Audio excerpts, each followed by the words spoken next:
ওই শোনো কি বলছি, তুমি রেডি হয়ে নাও তাড়াতাড়ি। আমি বাড়ি আসছি কিছুক্ষণের মধ্যেই, তারপর আমরা বেরোবো। কোথায় যাব?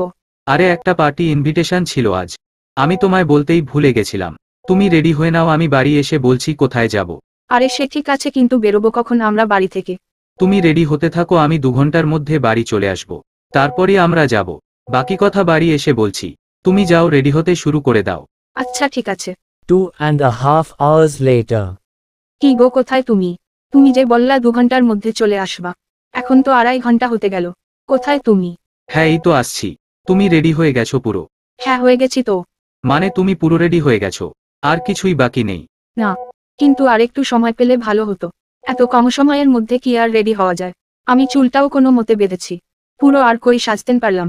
ওহো, তার কতক্ষণ লাগবে পুরো কমপ্লিট ভাবে সাজতেন? মানে চুল বাঁধা আরও যাবতীয় সবকিছু করতে? অর্ধেক সাজতো হয়েই গেছে, আর বেশি হলে 1 ঘন্টা মতন লাগবে। কিন্তু কেন বলো তো? আচ্ছা তাহলে তুমি পুরোপুরি সেজে নাও, আমি আসছি কিছুক্ষণের মধ্যেই। এই তোমার ব্যাপারটা কি বলো তো? তখন বললে 2 ঘন্টার মধ্যে বেরোবা, এখন আবার বলছো আরো 1 ঘন্টা সাজতেন। তুমি সত্যি করে বলো তো, পার্টিতে আমরা যাচ্ছি কখন?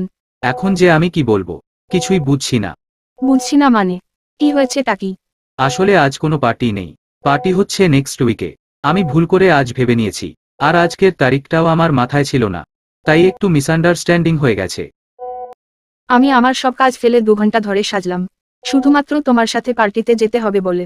আর তুমি এখন বলছো আজ কোনো পার্টিই নেই। আরে তুমি রেগে যাচ্ছ কেন? আমি কি বলেছি আমরা যাব না কোথাও? আমরা আজ তোমার ফেভারিট রেস্টুরেন্টে ডিনার করতে যাব। ওহো আচ্ছা, তা কি উপলক্ষে ডিনার করতে যাব আমরা? ডিনার করতে যাবার জন্য আবার উপলক্ষ লাগে নাকি? এমনি আমার ইচ্ছা হলো তাই। না থাক, অত ইচ্ছা হতে হবে না, আমার আর মুড নেই কোথাও যাবার। আর হ্যাঁ, তুমি অফিস থেকে বাড়ি আসার সময় খাবার কিনে এনো, আজ আমি আর রান্না করতে পারবো না। আচ্ছা। হুম।